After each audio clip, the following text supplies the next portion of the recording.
What's up, y'all? My name is Devontae, and I sacrifice my time so you don't have to. Yo, before we get into the Smackdown review, allow me to spit some game at the gist real quick, alright? So earlier on in the community post, I posted this topic talking about CM Punk and why I felt he was wrong to put his hands on Jack Perry. And a lot of people felt indifferent about that, more particularly the Jets. As far as who I'm talking to at the moment, it's all about the Jets. It's all about the kids. Because I feel like if you in that mentality and you feel like you have to respond back with the yeah, but what about ism bullshit, and you 35 years old, you 40 years old, I'm going to presume you got a family. And honestly, I feel like you're a lost cause already. So you ain't worth talking to. I'm talking to the Jets, people who can actually be saved with a little bit of advice. Because I feel like this generation in the world that they're in today, I feel like they have to do this. You feel me? Like I feel like the way they think, their mentality as far as getting around the world, and I see all these Jets dying in my neighborhood from gunshots and shit like that, getting smoked, pop, just because they feel like they own somebody else's turf and another person on that turf feel like they can come back at them and shit like that. That's the kind of mentality these Jets got nowadays, and that's the wrong way to think about it. Again, I'm bringing this into professional wrestling as a metaphoric comparison when talking about CM Punk.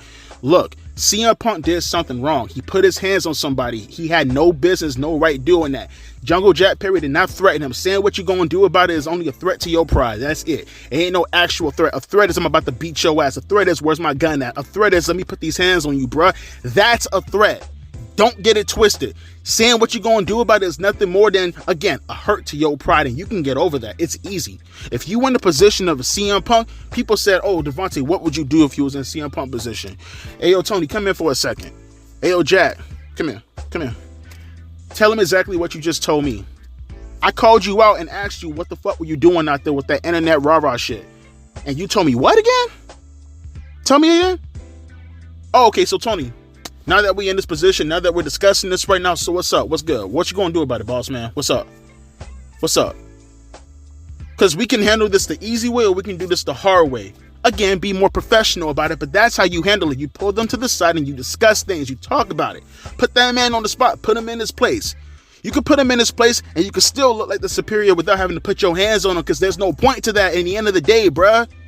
And people are like, well, Devontae, yeah, but like I said, I'm done with the yeah buts, bro. I'm talking to y'all like I talk to the people at my job that have to talk like this amongst each other when they get into arguments and shit. I got Jits underneath me too. I had an 18-year-old and a 19-year-old almost get into a fight a couple of months ago. I had to talk to them the same way like I'm talking to y'all right now. Same fucking thing. I'm gonna tell you the same thing like I told them. Let me ask you a question, because people brought up the whole situation of, well, Devontae, CM Punk is justified because he was doing this. And Jungle Perry, Jack Perry could say the same shit too, and it'd be just as dumb. He could easily turn to CM Punk and be like, well, did you have a problem with everybody else using these weapons? People were using screwdrivers, all this other gimmick shit with glass and all this other kind of stuff. Did you have a problem with any of that, CM Punk? Oh no, it's because you hate me because I'm friends with the Young Bucks, right? It'd be just as fucking stupid, but you can see it, right? You can go tit for tat with this shit and you be getting nowhere. And you look weird being the older person. Jack Perry is young enough to be this man's son at this point. You saying he has to go back and forth with him? Nah, bruh. It's as simple as pull a man, Tony Khan, talk to the man just like I'm talking to him right now, and let's hold him responsible for what he's doing. And here's some consequences for his bitch ass for talking on the line like that. And you get your point across just like that. Because like I said, everybody is held accountable for what the hell they did. Tony is held accountable for never nipping this in the bud. Jack is held accountable for instigating this shit. And CM Punk is held accountable for putting his hands on everybody, right? It's just as simple as that. That's it. It's dead. Because the more and more you think about it and the more and more you act upon the thing that you're thinking about, it's emotional. There's nothing manly of acting on your emotions, bruh.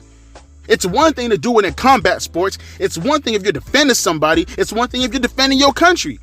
But to just do it based off of emotions, you know how easy it is to go out there and throw fists at somebody because you're feeling like they're sizing you up or they're easing you up. You ain't tough. As a matter of fact, that's the part that kills me the most, bruh. The people who I'm seeing saying this in the comment section, bruh, I promise you, bruh, none of y'all about that. None of y'all on that kind of time, so why act like it?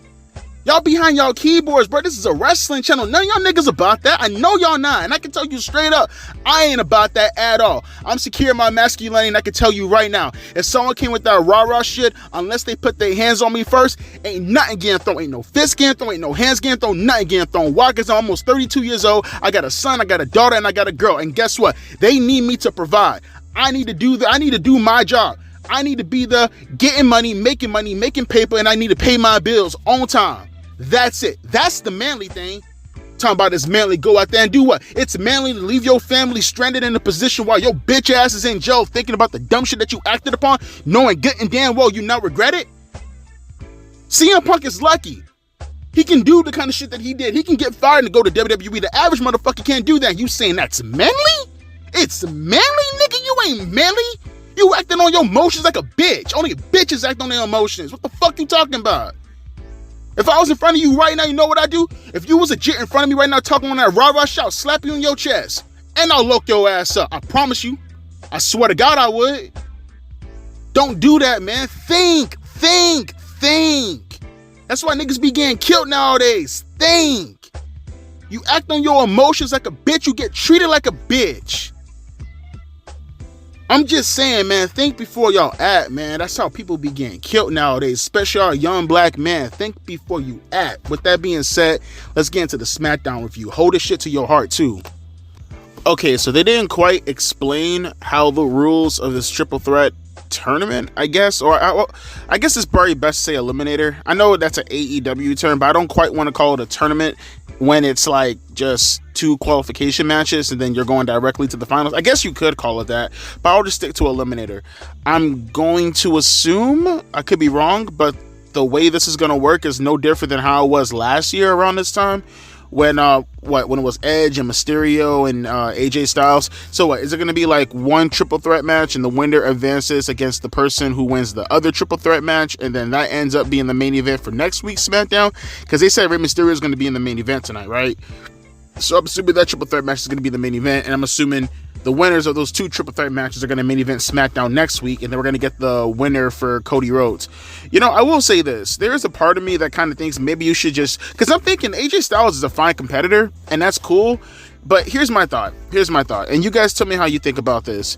It's not that I disagree that AJ Styles shouldn't be the first opponent for Cody Rhodes, but there is a part of me that thinks to myself, if they're really going to go down the route of Cody versus Rock at SummerSlam... Okay, so that means you're not going to do Cody Rhodes and Randy Orton. Would it have been smart to do Cody and Randy Orton right now? Not that I'm saying I'm opposed to AJ being the guy, because it looks like that's where it's being planned. It kind of looks like it's going to probably be AJ Styles versus Cody Rhodes, just from looking at the competitors. And I'm okay with that. I'm just saying, if the plan is going to be Rock and Cody at SummerSlam, then maybe just do a program with Randy right away. Like right now. Let's just get it through the summertime and go directly into SummerSlam. I mean, I'm serious. Like, do a full-on program with Randy and Cody right now if you're not planning on doing Cody. Like, if you're not doing Cody and Rock, then cool. Save Cody and Randy for SummerSlam. But if the plan is still Rock and Cody, then just start the program with Randy and Cody right now. Or at the very least, let's start it in May. I'm actually okay with this. You know what? Maybe I shouldn't say that, because I guess you do want to get like a strong little, a strong title defense. Okay, maybe I'm okay with doing AJ Styles, but then again, you let me know how you think. There's a possibility where it's like you could do Randy and Cody right now and just kick off a strong program that can last for the next 4 months. Or you could just do AJ and Cody, and then maybe you can do Randy and Cody and a program going into Saudi. But like I said, this means nothing if you're going into SummerSlam with Randy and Cody. But he kicked off the program, Cody Rhodes that is. I feel like this one was a lot better compared to Raw. It was a hell of a lot more short, sweet, to the point. He made his point. I mean, it kind of feels like he's going to be a person on SmackDown, which is kind of obvious. He is the undisputed champion, right? So meaning he should be on the SmackDown brand going forward. I'm okay with that. And like I said, short, sweet, to the point. He did a little bit of a rah-rah speech. He started to go on about the 6 competitors who are going to be competing against each other in 2 separate triple threat matches. As you can see, and as you probably know already, it's going to be LA Knight, Bobby Lashley, and I think Santos Escobar right now in the triple threat match. And I think the next one is going to be Ray, AJ, and I believe Kevin Owens, which seems like 2 fun triple threat matches. And I'm going to assume next week is going to be AJ versus, I'm going to say LA Knight in a rematch. I'm going to presume that's going to be the main event for next week. I could be wrong, but we'll wait till this triple threat match is going to clear out. Like I said, nice opener. You had Solo Sikoa and Paul Heyman and Jimmy Uso. They're still calling themselves the Bloodline. They came to what originally would have been Roman Reigns' locker room, but now it's Cody Rhodes' locker room because he's the top guy. He's the champion. And Solo Sikoa is mad. Kevin Owens went into the locker room. He was like, you guys can go dress in the broom closet now. That was nice. Again, solid opener. Paul Heyman made it known that, hey, he's the champion now. There's nothing we can do about it. All we can do is win and hopefully get back to the spot to where we were previously, and that's orders from Roman Reigns. Which, by the way, I think I heard earlier today that Roman Reigns, his next appearance is going to be sometime in August or late July. They said around SummerSlam time, right? So, again, like I said, this is going to be all Cody Rhodes. We'll see where this is going to be going forward. This whole entire company is on his back. Like I said, I'm not going to judge him just yet. I thought Raw was a horrible promo, in my opinion. And I thought tonight was a hell of a lot better because it was more concise, more condensed, if you will. It was a lot more tolerable when it was that short. And like I said, solid opener.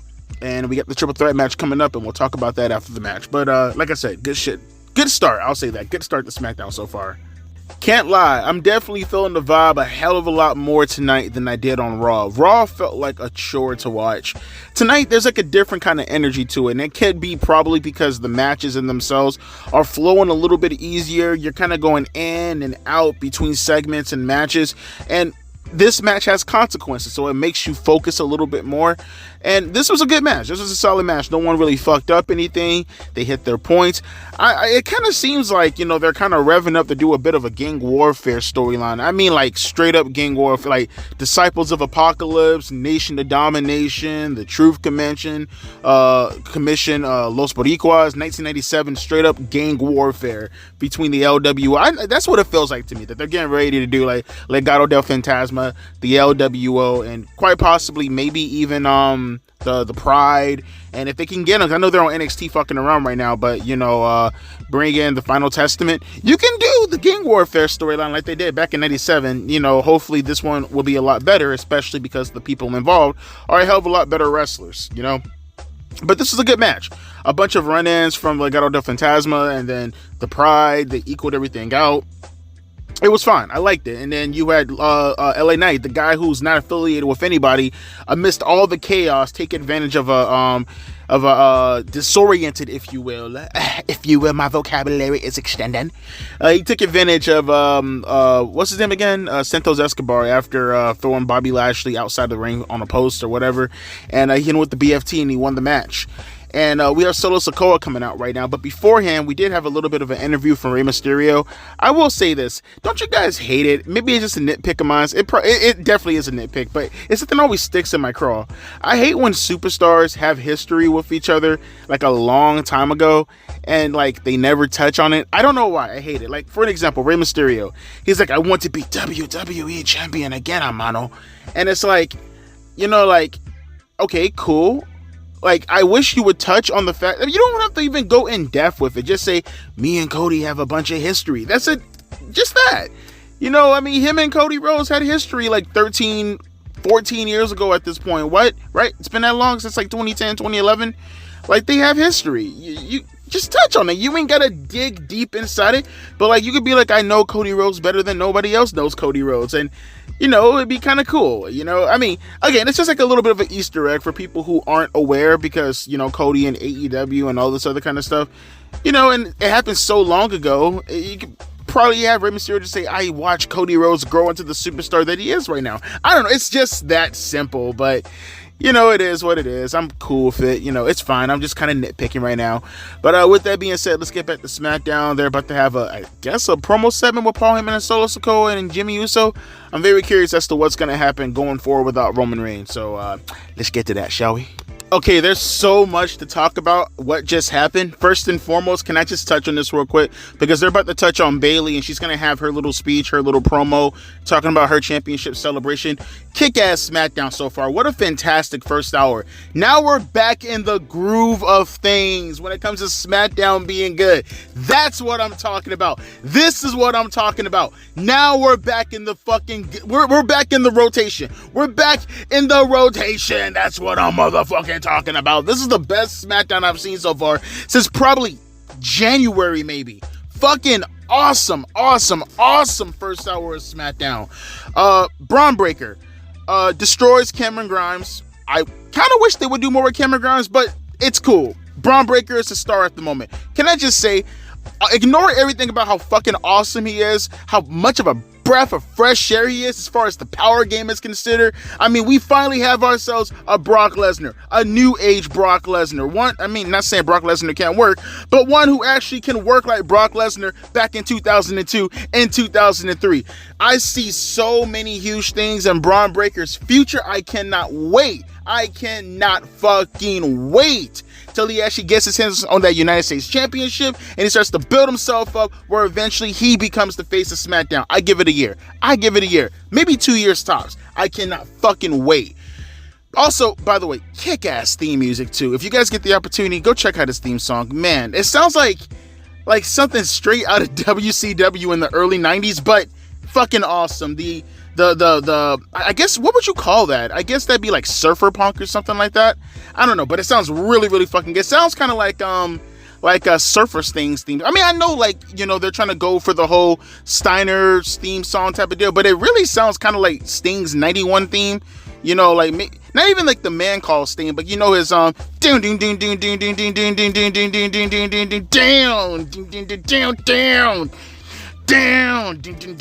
down,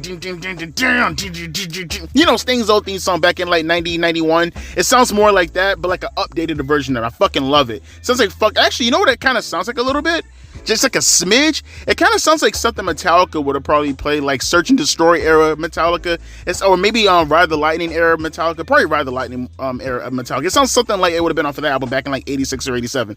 But regardless though, we have this theme song, right? What the fuck? What happened with the Bloodline? So Solo Sikoa comes out with Paul Heyman and Jimmy Uso, right? Mind you, I'm saying Solo Sikoa came out with Paul Heyman and Jimmy Uso. Paul Heyman, he's about to go in his diatribe. He was actually this is like the second time I've seen Paul Heyman do this. He's like stumbling on his words a little tiny bit. You don't really see Paul Heyman ever do that, and that's the second time he stumbled on. It wasn't anything that was crazy. He didn't botch a lot, but, you know, even something like one or two words just seems kind of out of character of Paul Heyman. But Solo Sikoa came out, right? And when Paul Heyman was going to talk about the Bloodline business and everything, Solo puts his hand on the microphone. He says, "We lost. And with losing comes consequences," right? And Paul Heyman's like, "Yeah." He pushes Paul Heyman to the side and he's looking at Jimmy Uso, and Jimmy's like, "Me? You saying I fucked up everything?" And Solo's like, "I just want a hug." And he brings in Jimmy Uso and he gets a hug from him. And he's like, "I love you." And then, like, he lets him go and turns his back, and look who attacks him from behind. Tama Tonga, the dude from New Japan Pro Wrestling. I've never seen him work before, but I know he's Haku's kid, right? I know he's Ming's kid. So fuck, what do you guys call him? Haku? I call him Ming. I'm so used to that. Haku. I know Haku. He's Haku's son and everything, King Haku, and he beats the shit out of Jimmy Uso, and then Solo picks him up and he starts hitting him over and over and over and over and over again with the Samoan spike.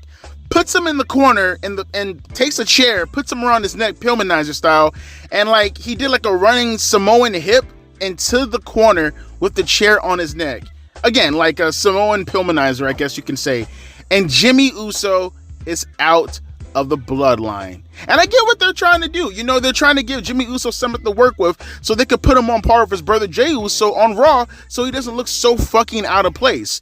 It's a smart move, honestly. Now you can build Jimmy Uso to be that guy, Jey Uso could be that guy, and then inevitably when they actually do come back together, maybe in about a year or so, it will feel like a bigger deal because Jimmy Uso, the guy who was the guy who turned on his brother for the Bloodline. Again, this is all gonna work out so fucking. Maybe Survivor Series.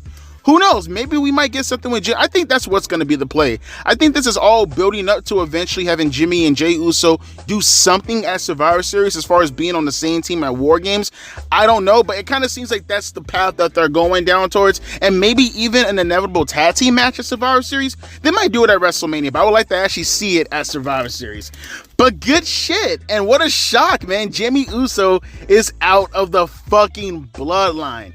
Again, solid first hour of SmackDown, and we still got the triple threat main event to get to, and I see Bayley coming in the ring right now, so I'm very curious if we're going to get any more surprises out of this. I mean, just stay tuned, man. This feels more like the Raw after WrestleMania, or I guess the SmackDown after WrestleMania, than Raw being after WrestleMania. God, good shit so far. That's how you fucking do it. That's how it's fucking done. with that being said, let's get back to the show. I'm having a blast right now. Okay, I'm not sure what they're quite preparing for when it comes to Bayley and her championship belt. I don't think personally Naomi. I as long as it's like a one-off on SmackDown, I actually would have been fine if they would have done Tiffany Stratton and Bayley. I actually would have been okay with that. Get some new blood in the mix. Naomi though, she's bad as fuck. I'll say that. I'm just gonna say that she's bad.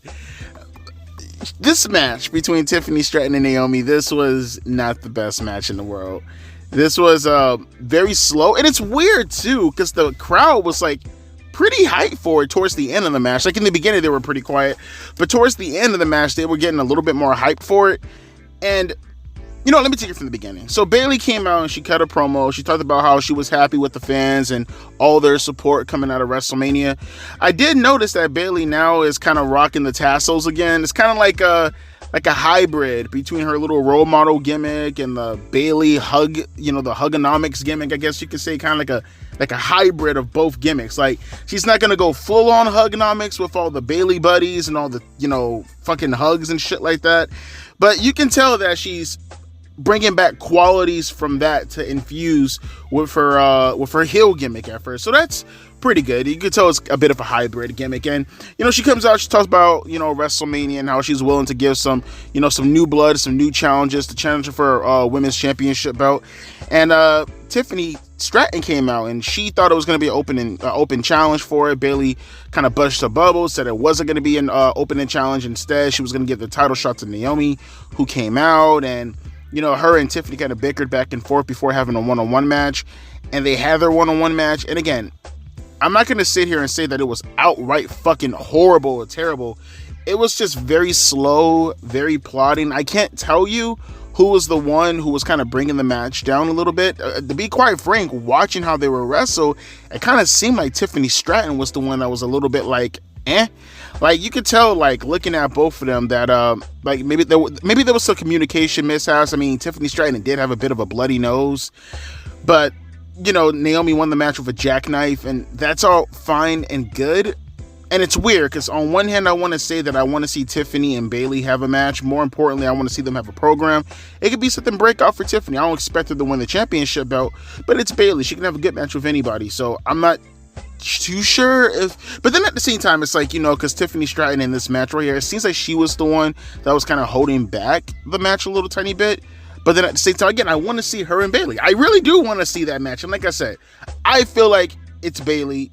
She's going to get a good match regardless, so I'm not too worried about that versus Naomi, because Bayley's obviously, with no disrespect to Naomi, but Bayley's obviously the better in-ring competitor, and obviously I think she'd be a better in-ring general. But at the same time, I wouldn't be too opposed to seeing a rematch between her and Io. If you're not going to do Tiffany Stratton, I'd much prefer seeing Bayley and Io in a rematch with a gimmick attached to it going into Backlash versus seeing Naomi get a title shot at Backlash. I hope they just do a one-off on SmackDown and we can get back into Io winning a rematch for the championship belt, because that match at WrestleMania was damn good. And you know, if you're not going to do anything with Tiffany Stratton, then let's work Io back into that rematch. I much rather prefer seeing something like that. But I'm not the booker. I'm the viewer. That's all I am. I am's the viewer. So it is what it is. But like I said, solid SmackDown so far, and we're getting back into the show again. We're getting back into the groove of things. They're coming back to SmackDown. Commercial break is over. So with that being said, let go and let continue on, shall we? We shall. All right, we got time before the triple threat hits. A little bit of time. This hopefully should be the last commercial break of the night. I would definitely say the first hour was a little bit better, actually a lot better than the second hour. Second hour kind of took a dip after the whole Bayley stuff, but I'm gonna assume they're gonna bring it all back after this triple threat match, which I know is gonna be a good match. But look, this tag team match, no bueno, but it's not supposed to be a bueno. It's supposed to be something to showcase Jade Cargill and Bianca Belair, who apparently have formed a new tag team, which is fine. I'm pretty sure they're going to take the belts off of Asuka and Kairi Sane. I was thinking that was going to be the WrestleMania match, but obviously you want to get Naomi involved. Obviously, I'm pretty sure you want to have Dakota Kai coming back from her hiatus after her injury. I get it, and I can fucks with this tag team on one condition. Now, they can win the tag team belts. That's all fine and good. You want to put a belt on Jade Cargill. She looks good as fuck. I know you want to put a belt on her. By the way, little small note, Chelsea Green. First time noticing. She ain't got a birthday cake. It's a zebra cake. But it's a mighty fine zebra cake. I like to be the cream in beneath those cakes. Zack Ryder, do me proud, buddy. That's what I was saying, though. I'm cool with I'm cool with the whole tag team as long as we get to the point where Jade Cargill and Bianca Belair is going to feud. And something tells me, because, you know, it wasn't just me, and maybe I could be the only one. Maybe I could be looking a little bit too deep into this. You guys seen the press conference on after WrestleMania Night 1? And was it Night 1? Was it Night 2? I think it was Night 1. I believe it was Night 1, because because Io and Bayley did Night 2. I should have talked about this at the time, but is it just me, or you watched the press conference and there's like a little bit, maybe it's just me, maybe I'm looking too deep into it, I'm probably looking too deep into it, but watching how the girls were talking and Bianca Belair kind of like talking about how, Jade Cargill coming in here and them kind of feeling like, okay, well, we were kind of splitting duties and whatnot, like I'm going to do my thing, she's going to do her thing. She was saying that at the press conference. Was it just me, or was it just like weird, like a weird vibe that, I don't know, maybe it's just me, but I kind of felt like Bianca Belair was like a tad bit jealous of Jade Cargill. Again, I could be looking too deep into it, but that's how it came off to me. Like, there's a little bit of envy. Like maybe Bianca Belair kind of feels like I was the only dominant black female in this, and now there's another one who's, a little bit taller, just maybe a little bit buffer. One with a little bit more clean cut abs. Not saying Bianca Belair doesn't have all that, but maybe there's someone who's just a little bit bigger. She has a star appeal that's a little bit better from a presentation standpoint than Bianca Belair. Look, I'm all for this if the inevitable is going to be Bianca Belair turning heel. They don't have to do it immediately. We can wait a couple of months. I'm okay with waiting a couple of months. Again, you want to put the tag team belts on Jade and Bianca, we can do all that. But hopefully this inevitably becomes Bianca Belair turning on Jade Cargill and becoming a heel. Maybe even inevitably taking the belt from Bayley, and then her and Jade Cargill can wrestle over the women's championship. If that's the whole game plan between all this, probably going into a B show or one of the Saudi shows, maybe Clash at the Castle sometime in September. If that's the whole game plan, then I'm absolutely fine with this. If Chelsea Green and Piper Niven have to be some sacrificial lambs for these two, I'm perfectly fine with this. They don't have a tag team division anyways. Who gives a shit, right? At the end of the day, this is all just to give the other women TV time, which I'm perfectly fine with. Like I said, if this inevitably turns into Jade Cargill and Bianca Belair being, the bit of the immovable force meets the irresistible force meets the immovable object, if that's the end game to all this, then I'm perfectly fine with that. Oh, look, check it out. Next week on SmackDown, we have... Okay, good, nice. So we are going to get Bayley and Naomi next week. Thank God. Hopefully we can run back Io and Bayley going into Backlash. I would absolutely love to see that. Anything else we got next Friday? We have a Fatal 4-Way number ones. They love those Fatal 4-Way matches, don't they? The Street Profits, New Catch Republic, Legado del Fantasma, and the Authors of Pain, who I legit thought were on NXT, but that's okay. Anything else happening on SmackDown next week? Okay, and the winner of the triple threat match takes on LA Knight in the main event of SmackDown next week to see who's going to face against Cody Rhodes going in the back. It's just me also. I'll talk about that in the next segment. Actually, I want to touch on that a little bit more, but let's watch the triple threat match first, and then we'll come to the conclusion afterwards. So with that being said, let's get into the main event. We got about a good 10 minutes left before SmackDown goes off the air, because obviously they go off like 2 minutes before 10. We'll talk about it then. So with that being said, continue on with the show. No surprise there. The best match of the night. The best match of both of the triple threat matches. AJ Styles, Kevin Owens, and Rey Mysterio. I mean, you hear names like that. What fucking else do you expect? Of course they are the best match of the night. They fucking went out there and killed it. Or killed it. Kill it. What the fuck? Grammar! Hey, can I say this though? Three of my favorite spots of the match tonight.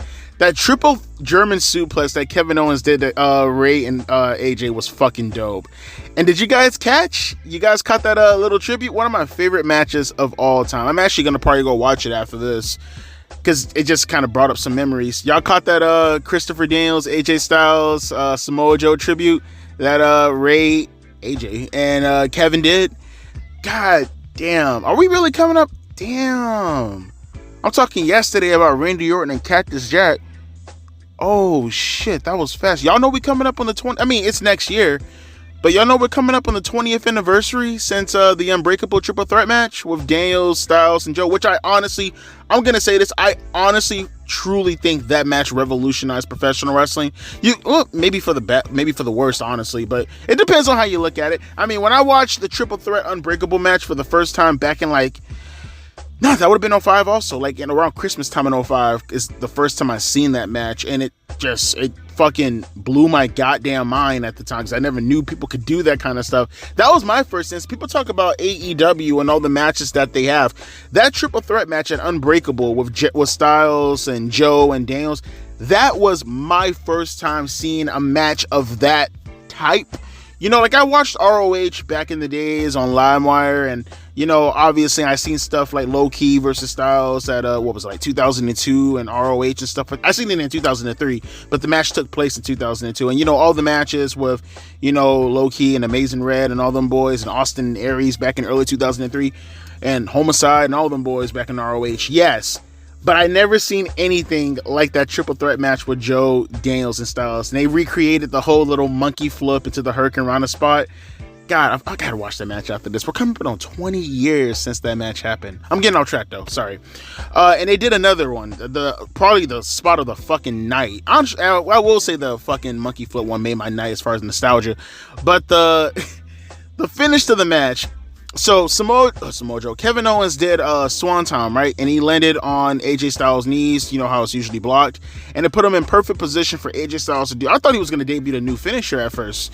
But he was setting up for something on the turnbuckle. And then Rey Mysterio, he came inside the ring and it looked like he was about to go for a Hurricane Rana or a Frankensteiner, I guess, on AJ Styles on top of some Kevin Owens. And he reversed it into a Styles Clash on Rey Mysterio off the turnbuckle onto Kevin Owens to get the win. And then him and LA Knight started to bicker back and forth. Again, it was an awesome match. I loved it. I did like the little spot also when Kevin Owens threw Rey Mysterio. You know how you throw Rey Mysterio out of the ring, he slides on his belly outside of the ring? He did that to Rey, but as Rey was sliding, AJ Styles caught him on his shoulders and he did like a Death Valley driver on the ring apron. That was a really cool spot too. Again, these guys went out there and they fucking killed it. I love the match. And now we're going to get AJ Styles and LA Knight next week, part 2 WrestleMania. And I got to assume, obviously, AJ Styles is going to win the match in order to go up against Cody Rhodes for the World Championship at Backlash, which will probably leave them 1-1. It will be 1-1. So you know they're going to run it back later on this year, most likely, I'm assuming. But let's just come to the conclusion and let's come down to what we actually know. It has to be Cody Rhodes, AJ Styles. I'm fumbling my words like fucking Paul Heyman tonight. It's got to be AJ Styles. No other results, no other competitor, no other opponent. This is the only thing that makes sense. If you're not going to do Randy Orton and Cody Rhodes, it's got to be AJ Styles and Cody Rhodes. It just has to be. That's the only thing that makes sense. That's the only thing that fits. I just hope when they do this, they don't do promos and they have to fucking touch on the fucking New Japan Pro Wrestling, Bullet Club shit. You ain't got to go blue, man. Try to be a little bit more innovative, you know what I mean? And again, let me reiterate this one more time. It has to be AJ Styles. I don't think you guys understand. I said already with Cody Rhodes' championship win at WrestleMania, I have nothing against LA Knight at all. You know, in my opinion, I don't think it's his time yet to even go up against Cody Rhodes, let alone win the championship belt. He had his chance at Roman Reigns in the Saudi show. Nah, it has to be AJ. It has to be AJ Styles. It's nobody else. In my opinion, if LA Knight wins this match and he goes up against Cody Rhodes, which I highly doubt is going to be the case, I don't know. It just kind of feels like it's kind of a disappointment for Cody Rhodes. Because you got to remember, folks, this isn't Roman Reigns. This is Cody Rhodes as the world champion. With Roman Reigns holding the championship belt, it was Roman Reigns. You know, that was the draw. That was the appeal. With Cody Rhodes holding the championship belt, it's both of these things, you know, coinciding with each other. What Roman Reigns has done for that championship belt coincides with Cody Rhodes. And it's like a tag team with those two. It was just Roman who was the actual appeal. The appeal now is Cody in the belt. You know what I mean? And Cody's going to need all the help he can get, to be quite frank, going throughout this season as the world champion until I personally can feel like he has hit that status as far as being I know he's the face of WWE, don't get it twisted, but it's kind of like how people used to feel about Triple H back in like the 90s, you know what I mean? Where it's like, yes, he's presented as a main eventer. Yes, he's going up against guys like Rock and Austin and Foley and shit like that. true, but it took Triple H to go up against Cactus Jack at the Royal Rumble. I don't know if you didn't grow up in the 90s, you don't know how it feels. I personally, as a 7-8-year-old, I never really seen Triple H in that spot. I always kind of felt like what's the best way I can compare Triple H back in the 90s after DX and he was with the corporation and shit? It was kind of like Dolph Ziggler. He kind of gave me that sort of kind of vibe, you know what I mean? Where he just felt like he was the guy who just filled the void in order to, well, I guess I want to bury him, but like the whole proverbial, he was there just to be a dance partner for Rock and Austin and shit like that. That's kind of how I feel about Cody Rhodes right now with him being the champion. He has large shoes to fill. And to put anybody in that match other than AJ Styles, I feel like would be a disappointment start to his World Championship run. Just because it fits so well, just because it makes so much sense, just because you look at the competitors on SmackDown right now, to be quite frank, none of them have, or if you're asking me, none of them really feel like contenders who should be going after. It's weird. Damian Priest feels like he should be a champion on SmackDown, and Cody Rhodes with the competitors such as Drew McIntyre, I would assume Seth Rollins, even though I know he's taking a little bit of a 1-month hiatus. It just feels like Cody Rhodes belongs on Raw because there are much more credible challengers going after the belt on Raw versus SmackDown. And I know Cody Rhodes right now is only on SmackDown holding the championship belt because he's the most credible person right now. And again, if you're not going to use Randy Orton, this is the path that you should go down. It's definitely going to be AJ Styles. They're going to have a killer match. I know they will. I can't wait to see the match going in the Backlash. And just overall, this was a good SmackDown. The first hour was fucking fantastic. That was an excellent first hour of SmackDown.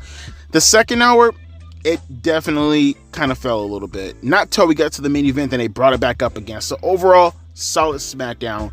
And like I said, Cody Rhodes and AJ Styles needs to be the match going into Backlash for this championship first defense at the very least to feel a little bit more credible. But then comes the question, what happens afterwards? You know what I mean? Is it going to be guys like Cody versus Sikoa? It still doesn't feel right. You got to build Sikoa up a little bit more. Even though he's like probably now the leader of the Bloodline, you still got to build him up a little bit more. There are just no credible people on SmackDown outside of Styles, probably being Randy Orton, who really feels like they should be filling that void right now. I'm sorry. I don't take guys like Kevin Owens. You know what? Maybe even Logan Paul. I will take Logan Paul and Cody Rhodes in a champion versus champion match at a Saudi show before I take someone like a LA Knight or a Kevin Owens. But those are the only three guys I see right now that credibly make sense right now at the moment. It's Orton, Styles, and Logan Paul. And first up is Styles. These two are going to have a great match. I know they will. My only thing is, please don't make it all about the Bullet Club bullshit. That's all I'm asking. Be innovative, be creative, be original. You want to touch on it one time, that's fine. But run angles, really put over AJ Styles as a heel, and create a fun angle just for the time. You know what I mean? Is that too hard to ask? I'm hoping with Cody Rhodes being the champion, we can get something out of this. But like I said, he has large shoes to fill. And it's going to be up to him to carry this field from a start. I mean, it's not to say that AJ Styles isn't a star. Don't get it twisted. But he hasn't really done anything that relevant recently. So like I said, it's pretty much up to Cody Rhodes to be that guy to really push for this match. You know what I mean? And like I said, we'll see. We'll see coming out of SmackDown next week. And we'll talk more about this afterwards. But again, solid SmackDown. Let me hear your thoughts down in the comment section below. Run back the earlier. I just run back the intro if you can. Really try to digest what I said. I hope I didn't sound too much like a dick or anything like that. I didn't try to sound like a dick. I really felt like it's really coming out of concern. It's really coming out of my heart. I do have that. I mean, it doesn't sound like it sometimes, but I absolutely do. But with that being said, I'm talking way too much right now. Let me get the fuck up out of here. I gotta go watch that Unbreakable 3-Way because now it's stuck in my mind. As always, my name is Devontae, and I'll be catching you guys later. Deuces, P-Eyes.